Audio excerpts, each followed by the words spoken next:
Hey, everybody, welcome back to Peace Corner Conversations with T. So, this week's topic is about health and wealth. So, health equals wealth with Dr. Kathryn Tapper, aka Dr KTap. Dr. KTap is a Mayo Clinic trained and board certified family medicine physician who is now a holistic health and wellness coach. And so she is also um, a transformational speaker and author. And so she's going to give us some of her good vibes and knowledge today.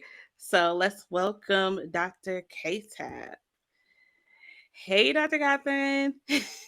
Hi T. Hi everyone. How are you doing tonight? Good. How are you? I am well. It's really good to be here. I love talking about health and how we can uplift ourselves and put ourselves first. So thank you for having me tonight. Absolutely. And I'm so grateful that you reached out because I can be honest and say I don't know a lot about the medical side. I know that it's highly important. As we talked before, I'm a licensed clinical social worker. And so a lot of my clients, they have medical needs as well. And it's very important to keep on top of that as well as trying to, manage your mental health. And so, I just told them a little bit about you. You want to give them a bigger spiel as to who you are and what you do? Yeah, sure. So, as T mentioned, I'm a family medicine physician by training, and I'm also a transformational speaker as well as an author. And as she said, I recently transitioned into being a holistic health and wellness coach this year. And it was for two reasons. One, it was because of my personal health, which is why for me it's so important to talk about health equals wealth tonight. And also because I knew that I wanted to impact more people's lives. So I am the founder and the chief vision officer for Glow Coaching. And what we do is we empower women, busy women who are struggling with their health, especially if they're having chronic illness and they feel overwhelmed, they feel lost, and sometimes they feel limited by their diagnosis. And Mhm. we help them to regain control of their health. That's number one. And give them the tools that they need to thrive within their bodies so that they can flourish in different aspects of their lives as well. And so for me, I'm passionate about that because I have a chronic illness. I've had one for almost 20 years. And so I have gravitated in this space to use both my personal experience as a patient and my professional experience as a physician to blend the two to help and impact other people's lives. Absolutely. Thanks for sharing that. So, were you diagnosed before or after you became a physician? I was diagnosed before becoming a physician. It was actually in my second year of college when I was diagnosed. Oh, Yes, wow. yes. So, what made you decide to become a physician initially? Was it because of your chronic illness? Actually, I'm one of those people who just always knew that, they were going to become a physician. I had a really great pediatrician back in Jamaica, which is where I'm from. And I've always been fascinated with the human body, the different functions, and how, the body can heal itself and how medicine can play a role to help with that healing process. And so it just evolved into where I am now and who I am now. That's awesome because I did not know what I wanted to be. Well, that's not completely true. Initially, I wanted to be a teacher. And then I was like, no, I want to go to school for journalism and I want to be a writer. Mhm. Um, and God said otherwise because here I am as a therapist. Well, I would say, you're doing some teaching in therapy because I know I'm doing some teaching too. That's true. taking little bits of things that you thought you were going to do before, and now it's just all wrapped up into you being a social worker. For sure, for sure. So, how or what made you transition from traditional medicine to coaching? I always knew from even before going into medicine that it was going to be holistic medicine. It was going to be something integrative, looking at the entire picture, not just the physical body, but the mental, emotional, spiritual part of someone, right? Mhm. And and so that was always just at the core of how I was going to approach things with my patients, how I was going to treat them, how I was going to manage their illnesses, how I was going to prevent their illnesses in the first place. And and so when I was first diagnosed in college, I had two options. Either I was going to go on dialysis, right, which is the process Mhm. that replaces the functioning of the kidneys, or I was going to have to receive a kidney transplant. Oh, wow. Those were my only two options. So my life at the age of 19 just completely changed, right? Yeah. And so I started dialysis right away, right? And then over the years, graduated from college, went to medical school, and started training in family medicine. That's when I actually had a transplant. Okay. But it wasn't until last year that my kidney doctor said, it's time to go back on dialysis because, the transplanted kidneys function is going like this. So we have Oh to my prepare goodness. ourselves. Yes. So that's how it went. So it was the beginning of 2021. And before he even said that to me, at my core, I remember it specifically, it was January of 2021 when I said, you know what, I really don't want to work for anyone anymore. Mhm. Any plan or anything like that. But that was just in my heart. And I actually knew that where I was working, that I was going to give myself 5 years. I always had the the the the passion for opening up my own wellness center. So I knew Right. I wasn't going to be in that space for a long time, right? So anyway, as I was trying to kind of figure out things, a light bulb moment came when I was in the office with my patients one day. Like, I'm actually coaching my patients. I'm actually Yeah. showing them ways to deal with their anxiety without medicine, right? Helping That's to reverse disease such as diabetes, high blood pressure, things like that. And the reason why I thought of coaching is because I remember I was on YouTube and it just popped up coaching. And so I kind of did some research at that time. And so that's that when that light bulb moment came. And I said, I'm actually doing that already. Right. Again, no plan, true. just an idea at that time. Right.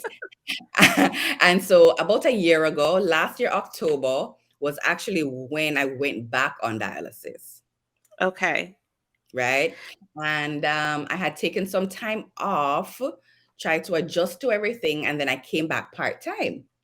Mm. When I came back part time, I knew that I could not do it part time either. It was just too draining for me and it was just not serving me well. Right. Right. So putting, my health first is really important to me, which is why that's something I want everybody to be aware of and to promote. And that is how that journey started.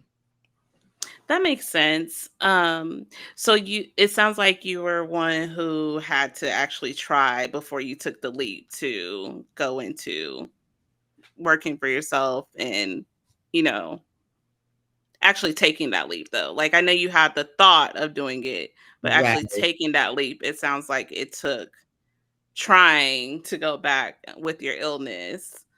Exactly. I said, you know what? I knew I wasn't supposed to go back actually. When you're given a divine instruction, whether it's the universe, God, whoever you believe in, and you're supposed to do something, yes, I wasn't supposed to go back. But I know how hard it is to get a primary care doctor. It's not easy. Right. It's not easy. And so I was just thinking about the well being of my patients. So when I did go back, I gave myself about 3 months. really, I gave my patients 3 months to go and find another primary care doctor. And then the beginning of April of this year was when I officially stopped working in the clinic. Okay. Yeah. So not too long ago. Not too long ago. No. So, we talked about you having a chronic disease. Can you give us a general idea of what some of the different chronic diseases are, and like what can we do once we find out that we have them, or if someone we love have them? Really good question. So, medically speaking, you can either have a chronic illness or an acute illness. And I'll Okay. use illness and disease interchangeably. Okay. Okay. An acute illness is just something that happens short term, right? So that's if you have a cold or flu or something like that, or you break your toe or your ankle and you have a cast or you have surgery and then that's healed and you're fine after that, right? So that's Mhm. acute. So that's short term. Chronic illness is when you have an illness that's long term. Medical definition, 3 months or more, actually, Okay. right? And so chronic illness for some people, when you think of chronic illness, some people automatically may think of heart disease or cancer, things like that. But even something as simple as high cholesterol or high blood pressure, all of those fall under that category because one, even if you're not taking medication and you're trying to do something, change it with your diet, you still Mhm. have that condition because that was diagnosed by your medical provider and you're trying to do something about it, whether you're managing it or treating it with medication. Right, cuz I definitely thought that chronic equaled lifetime. Well, So, it does. So there's some chronic illnesses that you'll have forever, and there's some that can be reversed. okay. So tell me a little bit about these that can be reversed. Not all of them. I know there's probably more than Right. Yes, these, there's like a but long list of illnesses, um, generally speaking, but most diseases that can be reversed are those that are brought on in the first place by poor health habits, right? oh, So that would include things like being overweight, obesity, pre-diabetes, diabetes, high cholesterol, high blood pressure. Now, of course, there are exceptions, right? Because we mhm, have to take into account if there's a family history, right? Because there could be some genetics involved with why you're having a chronic illness, right? But for the most part, if that illness is brought on by your poor health habits, if you change those habits to healthy ones, then you can reverse them slowly. that makes sense. That makes sense. Yes. So if it's something that I cannot reverse, how do I work on, or what are some good coping skills to manage that? Really good question. And I wish more people asked me that question because, when you are diagnosed with an illness, whether it's acute or chronic, right? It's a lot. Yeah, It's it's really very emotional. It's very emotional because there is this sense of the unknown. Mhm. What's going to happen next, right? What's really going on within my body? Where am I going to be within the next 1 month? What's going to happen at the end of the year, right? For And sure. how is that going to impact my relationships? How's that going to impact my finances, my family, my ability to do certain things? All of those emotions jumble up into one. You may not necessarily be thinking about all of those things, consciously, but those, Mhm. you know what I'm talking about, right? Those Absolutely. trigger you. And so it's okay to be like that, right? It's okay. And that's a part of giving yourself grace, especially as women, we wear a lot of hats, right? Absolutely. We are givers by nature, right? We're givers by nature because we can childbear, right? Yeah, for sure. And so we have to show ourselves compassion with the process and make sure that the support system is going to be important. Mm-hmm. That's number one. But even before that, acceptance of the condition itself. Yeah, that's important. I think it's important to remind people to ask your doctor and whoever is in their office for educational things and pamphlets to get to know what your illness is, how Absolutely. to manage it, and things like that. Of course, we are not your medical provider, so we are not giving you medical advice. But Exactly. um Dr. KTap has given us a really good advice as far as like managing some of these things that we can for sure reverse and cope with. Yeah. So, And I'll add well, something there too. I'll add something there because, or add on to what you said, which is so true that you have to get more information and also do your own research. Hey, we have the mhm, internet. We're on the internet right now recording this, right? So it's important to do your own research and be your own advocate. Know what's going on, absolutely, knowing the absolutely, medicines you're taking. Yes, your provider, your doctor, your nurse practitioner, they're looking out for you, right? mhm, But you're the ones putting these things in your body. I'm talking about medicines, right? for So the sure, more you understand why you're doing these things and following the instructions, the more you will actually do them. for sure, for sure. And I also, I mean, and I don't know, you can tell me what you think because you're actually a provider. Mhm. But I also recommend if you have any like second guesses about a diagnosis to get a second opinion.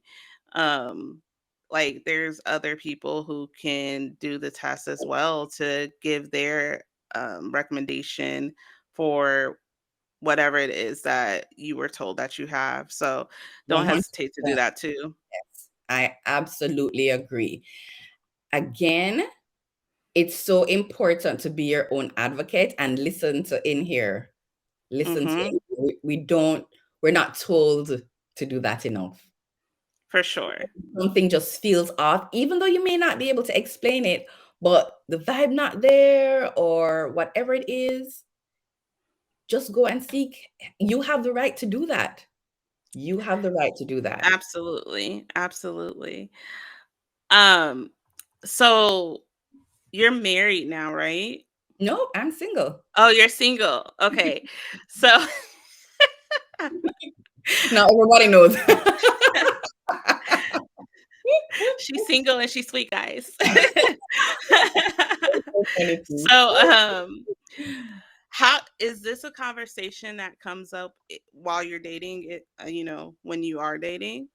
Yeah, Like, absolutely. It does. It's a conversation that's going to come up first with your family, whoever your family is. And it's so important to remember that they have no idea what you're going through. They want to mhm, know, they want to be there for you, but they have no idea. And so, it goes back to the acceptance piece of mm, accepting um, that you have this, that you're being challenged with this diagnosis. However, it doesn't define who you are. I'm right. actually writing a book that says you are greater than your diagnosis. And so we kind of go through the steps of why that is, how you can trust yourself more, and all of that stuff. But again, the acceptance piece is saying that, yes, I may have this diagnosis, but it's not going to define me. And I'm going to do my best to still be me, even with this diagnosis. Mhm. And I think that's so important because a lot of times when we're given some of these chronic illnesses, not all of them, but some of them, it seems like it just sucks the life out of you to where you're not living how you used to live. Like you're a totally different person.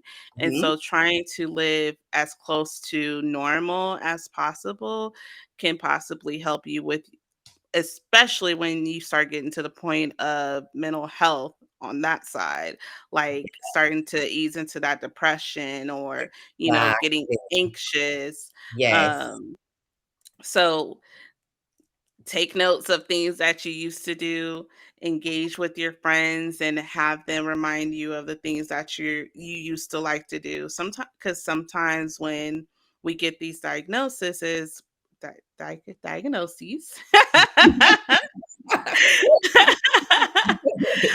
um our life, like, it feels like our lives are ending. That's a little dramatic, but I But mean, yeah. that's kind of how it feels though. It does, it does. And you bring up a good point about mental health, right? Because it's a stressful situation. It's a Mhm. stressful situation. And so you have to be mindful of not only what's going on with your physical body when you have a diagnosis, but what's going on up here. For As you said, sure. are you overwhelmed? Do you feel burnt out? Are you depressed? Are you anxious about what's going to come next? And when you're honing in and you're in tune with how you're feeling, you have to be aware of whether you need help, Mhm. extra help or not, or whatever that looks like. Right? Is it enough to talk with your friends or your family or your spouse about this? Or do you need professional help, like a For counselor, sure. a therapist? I think it's so important for me to bring that up. And I'm so happy that you initiated that because, sometimes, especially as women again, Mhm. we just push through. We just push through and think we have to do this, we have to do that, and that we have to do these things alone when Yeah, we don't. for sure. For sure. And I would even amp that up a notch to say, especially women of color.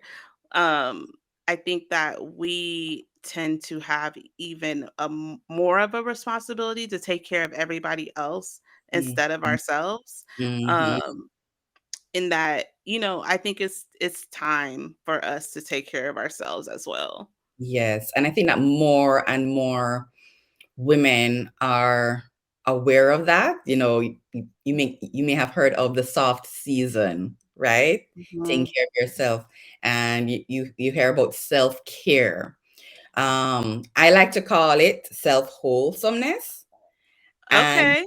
the reason why I say that is because, a lot of people, when they think of self care, they may think of getting a massage, doing their nails, getting their hair, going to a spa. When self wholesomeness, it really, and those things are external things, right? The Right. wholesomeness is taking care of you, meaning making sure that you're putting up boundaries to take care of yourself, Mm, making sure that you're putting yourself first, making sure that you're eating well, that you're sleeping well, and all of those things, right? So that you absolutely.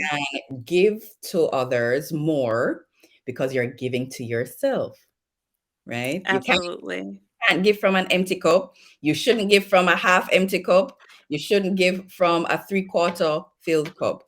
It should be a full cup and running over, and it's the overflow that you're giving to other people because you're always full. I like that. I like that because I mean, a lot of us don't see it that way, Yeah. But including myself sometimes. we're not taught that. We're just not. Yeah, Yeah. for sure. Yeah. But I think Um, shift is taking place. Sorry. I Go. agree. I Yeah. agree. I think a lot of us now are coming to the understanding that this is something that we need to do Mm-hmm.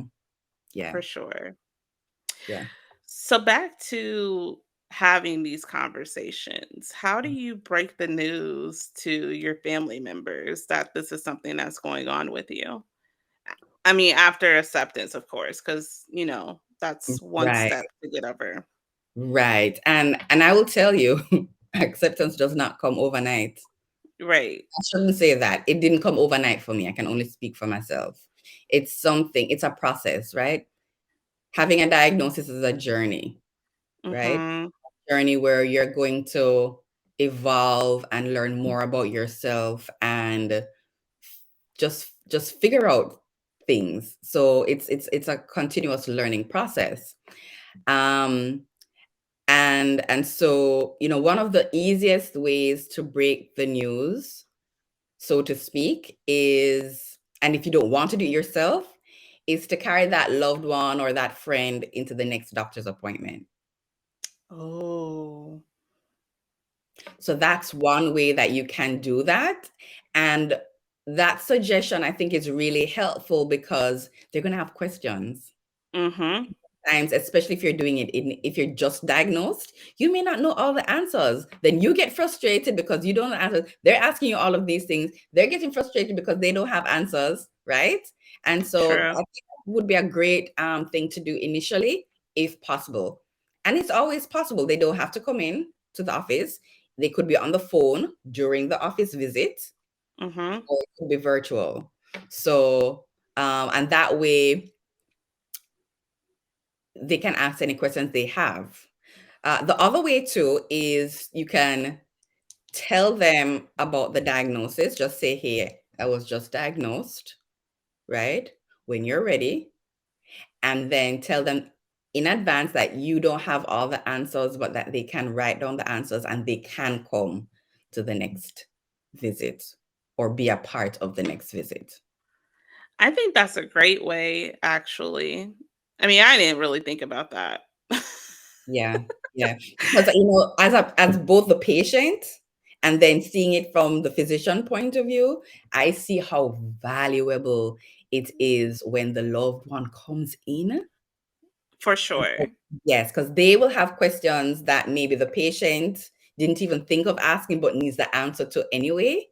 And then both Mm-hmm. of you or more, how many ever in the visit, um, will be able to really understand the possible next steps, because For that's sure. always the thing, right?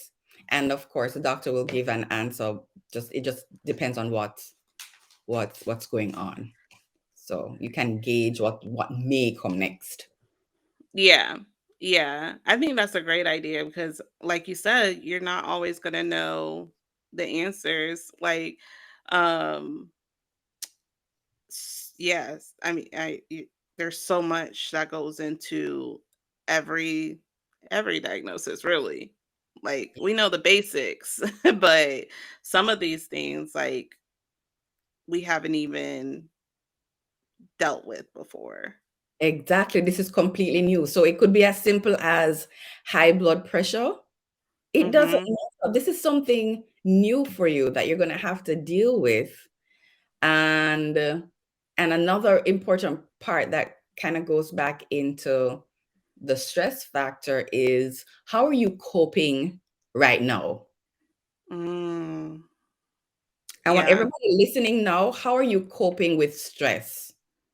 Are you doing it in a healthy way, or is it an unhealthy way? Or maybe you're not even cognizant of that, but start thinking about what you do when there's a stressful situation. Some people retreat, Mhm. people get anxious, some people get angry, some people shout, right? Some Very people true. eat, some people shop, right? What is a lot of the times it's a distraction. And I'm sure you know about this, T, right? Absolutely. My distraction is reality TV. Confessions of tea.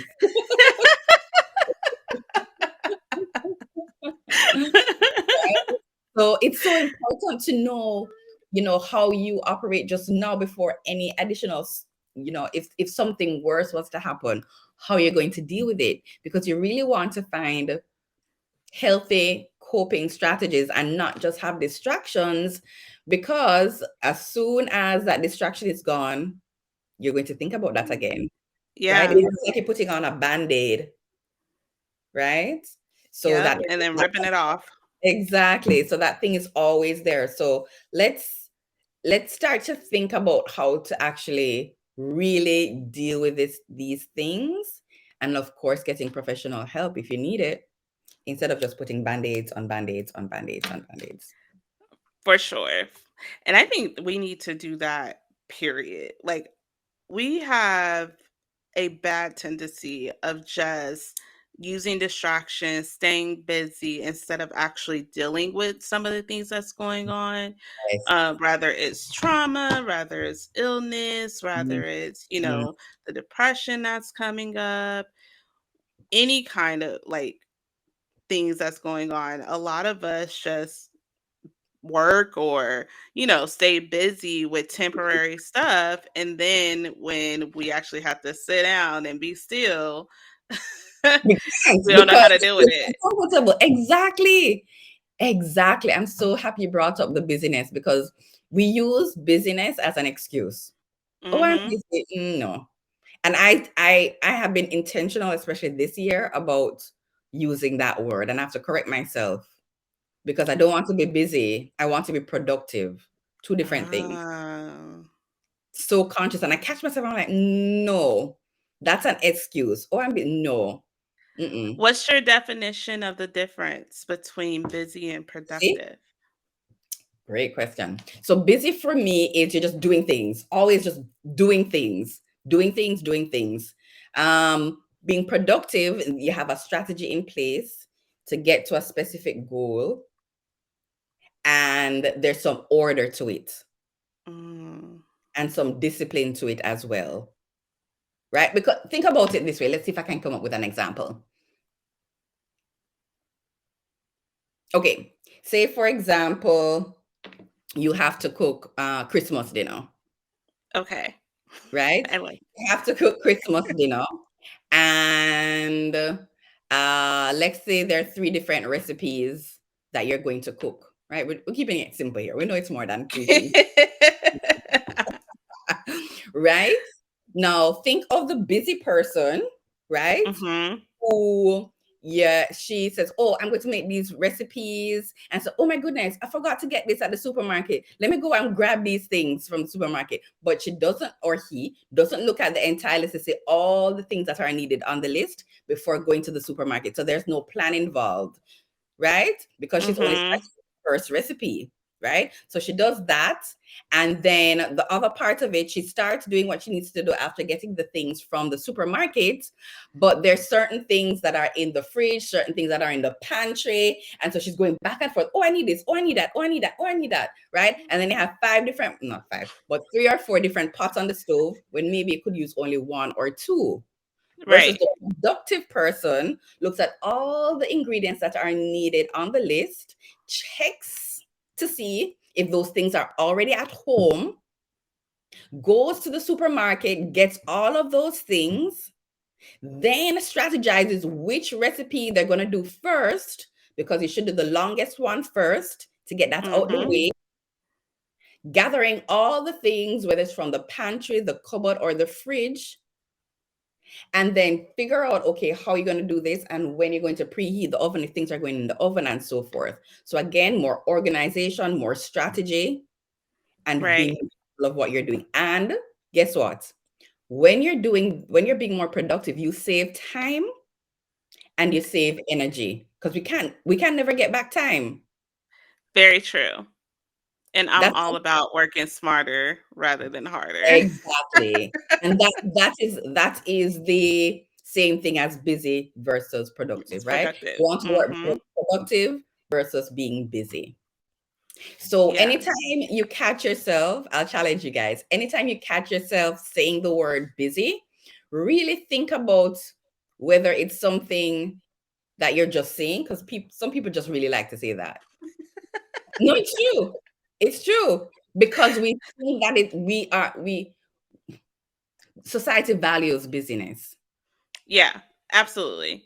right? And so when we say Absolutely. that, we feel important that we're doing all of these things, right? Yeah.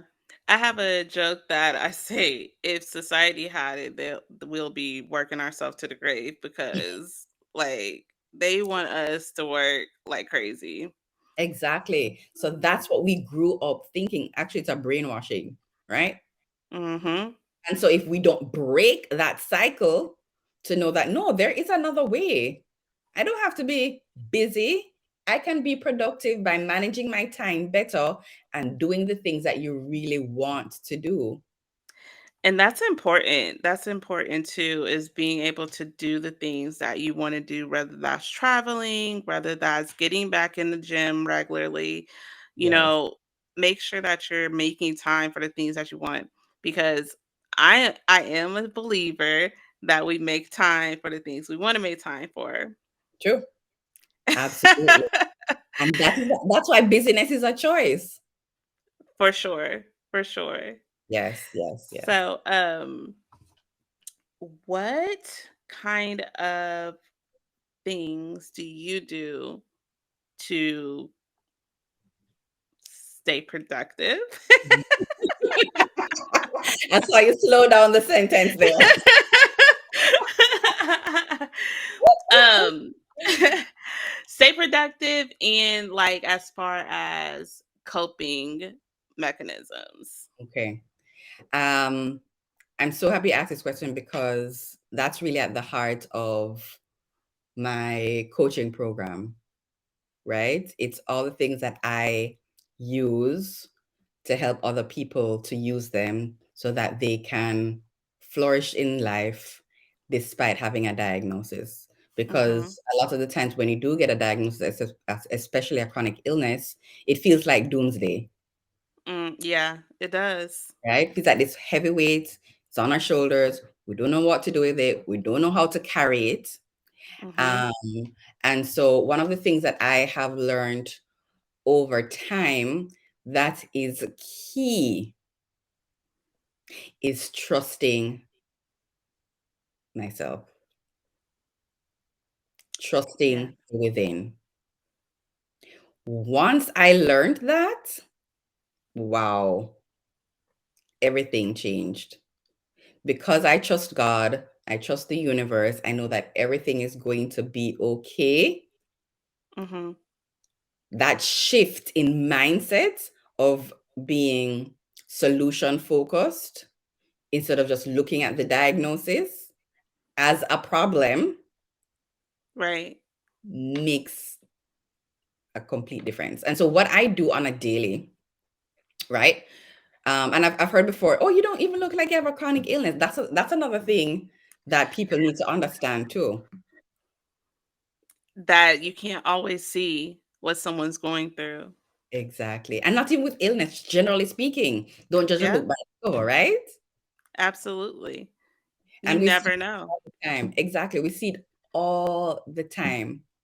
And so some of the things that I do, I practice on a regular are mindfulness practices. Mhm. It's so important to not be busy or have things Yes. going on up here. It's about calming down, it's about centering, it's about being more in tune with self.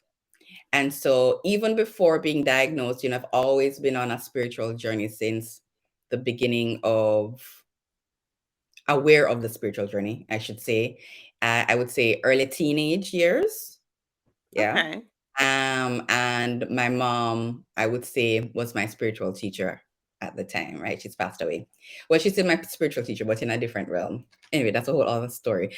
But but these mindfulness practices to connect with who you really are is going to Mhm. make the biggest transformation when you're under any stressful situation. Forget about illnesses alone. Any stressful situation that you're under because For sure. you're being guided from within. Huge. Absolutely. Absolutely. I definitely think that it's important to find time to be still, to ground yourself. Like Yes. I'm very much about that too. Like sometimes I just need to complete silence and Yes. just be present. Yes. Yes. Um, Yes. And do it regularly, do it every day. It may not start off that way, but that should be your goal, right? Just like how you get up, you wash your face, you mhm, brush your teeth, it should be something that you do on a daily basis as part of your self wholesomeness routine, for sure. for sure. Yeah. I was listening to this podcast. It's called Gay Bait, or No. What is their podcast called? But Gay Babe TV has a podcast. I don't know why I can't think of their actual podcast right now. But anyway, so they were talking about wanting to start a journey, um, particularly at the top of the year, but they're going to start easing into it now, um, where basically an hour before they start their day, they have to implement different mindfulness activities, whether it's journaling, whether it's deep breathing, but basically they have to wake up disconnected and present. And Yes. I was like, that's such a great idea. Um, and like basically it focuses on like different parts, like mentally, emotionally, Hmm. spiritually, physically. And I was like, that's something that you should do on a regular basis too. I probably won't, but That's what I do. That's what I do. Yeah. but it seems like it would bring peace. It's a game I'm changer. I It's just a don't game get changer. up early. Are you a early morning person? Recently, yes. But even before I made the Oh, time, Here's the thing, right? Even if it's 5 minutes, true, even if it's 10 minutes, you want to start the day on your terms, right? You don't want to true. start the day just turning on the TV or looking at something on your phone. You want to start the day intentionally on your terms. And here's the thing, we're breathing anyway. So even That's if you true. start the day with 5 deep breaths, that's it. That takes less than 2 minutes. That's true. It You does. don't have to say, It "Oh, I need to does. wake up an hour." No, no. Start where you are. Just start where you are, because I'm telling you, just that little bit of practice goes a long way. I agree. That's true. Yeah. She's talking to all of us, y'all. Start little and then move up Yes, as you can. yes, yes. Especially if you're at a place where you're feeling unhappy, you're feeling fatigued, you're feeling frustrated with life, you feel as if there's always, when is the next shoe going to drop? Mhm. There's just this little disconnect of being able to live life to the fullest. Start where you are. Don't overthink it. Just make it very simple and just try different things, right? You don't know unless you try it. But for me, I think it's just easier to start with deep breathing because we breathe anyway. You don't have to bring out a book with a journal. You don't have to meditate. Actually, deep breathing is a type of meditation anyway. But so Mhm. that the term meditation is daunting for some people, so they just already have a mental block. But just start small and do 5 deep breaths and say, I am going to start the day on my terms. And this is what I would like to happen today. And giving thanks. That's a big part of my For routine, sure. is giving thanks. Whether you just pray about it, whether you think about it, whether you write it down, wherever you want to start. Because what that does is, again, it shifts your focus from problems to Mhm. what you actually have, For sure. For sure. right? For sure. So how do you get motivation or keep motivation to keep engaging in self-care? Because when I start, I see the benefits of it. And when I stop, I don't. Simple as that. Simple mathematics. Seriously. Simple mathematics. And so, especially when you're starting off and you're doing it very simply, couple minutes or whatever, and you start seeing changes and you say, oh, this is doable, then you just lengthen Mhm. the time a little bit more, right? For And sure. yeah, you continue to do things when you see the benefits of them, and when you stop doing them and you don't see the benefits anymore, you make that correlation. And it also goes back to your motivation. Like, why are you doing this thing? Mhm. That's huge for anything, any goal that you have, really, is really why you're doing it. I was speaking with a new client of mine um yesterday, and she was saying that, I had asked her the question, where, if I could give you a magic wand, how would your ideal health look like? I Right? love the miracle question. Yes, I love it too, because it brings us back to our childhood imagination, right? Mm-hmm. And so the answers that she gave me weren't her ideal health. She would say things like, I want to exercise more, right? Which is not very specific, right? Right. She says that she wants to lose a few more pounds, right? That's not specific. But when you really think about it, the weight, when people say they want to lose weight, that's actually not their goal. Their goal is to feel Better. exactly comfortable in their skin. They want to look better. They want to gain Mm-hmm. confidence. It's not about the weight. For And so when sure. you realize that difference, it makes a big difference, because now you're going deeper as to your why. And when you have a good why, you're going to get to your goal. You want to stick to the plan to get to your goal. Absolutely. Absolutely. So, what is something do you have anything that you would like to say or that you feel like others need to hear? That is a terrible way to end this question. I get what you're saying. It's fine. I get what you're saying. Yes, a few things. One is to put yourself first, and knowing that, for those of you who have to provide for your families, maybe you're a caregiver, you need to pour into yourself in order to better pour into other people, right? When we go on an airplane, they tell us that if something happens to the air pressure and the mask drops in front of us, who do we put the mask on first? We have to put it on ourselves first No. before we even put it on our kiddos Yep, or the people beside us, for the same reason, yep, right? for And sure. so that's a big thing. And knowing that the power and the control is within you. So you may not have control about what's going on around you, whether it's with regards to your health, which is really what we're talking about today. The only thing you have control over is how you respond to these things around you, and shifting the way you view things. Absolutely. Absolutely. Yeah. Yeah. And I have so many other things to say, but I'll stop there.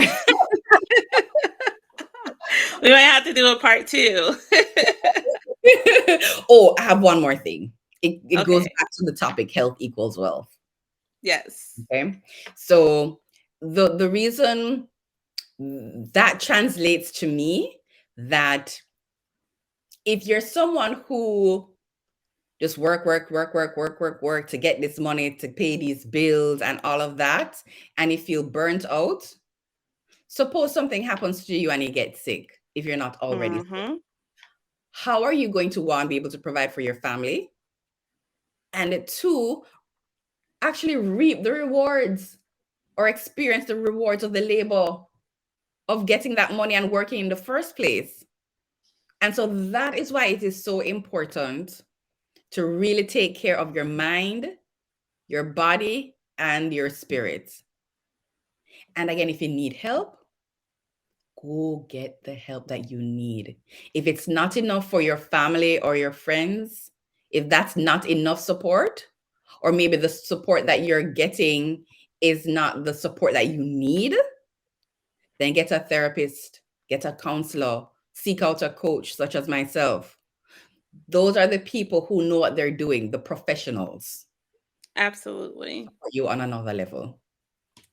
And to find a therapist, you can go to Therapy for Black Girls. That's the site. Therapy for Black Men is another website. And there's a few other things like Psychology Today and stuff like that. So Dr. Kathryn, tell them how they can reach you and what everything you got going on. Okay, all right. So you can reach me at Dr KTap on Instagram. That's just Dr KTap. And you can reach me on Facebook. Just look for dr.ktap as well. I make it very simple. Also, go to my website, www.drktap.com. And if you want to just know like when my next events are, like anything with my hub on the internet, go to sociatap.com/Dr KTap. So that's SOCIA tap.com/DRKTap. Yeah. Awesome. Thank you, Dr. KTap. Thank you, T. It was so good. I think we had a really good conversation. I should have had my tea with me. I should have had that. I think I'm gonna start doing that. You should. You definitely should.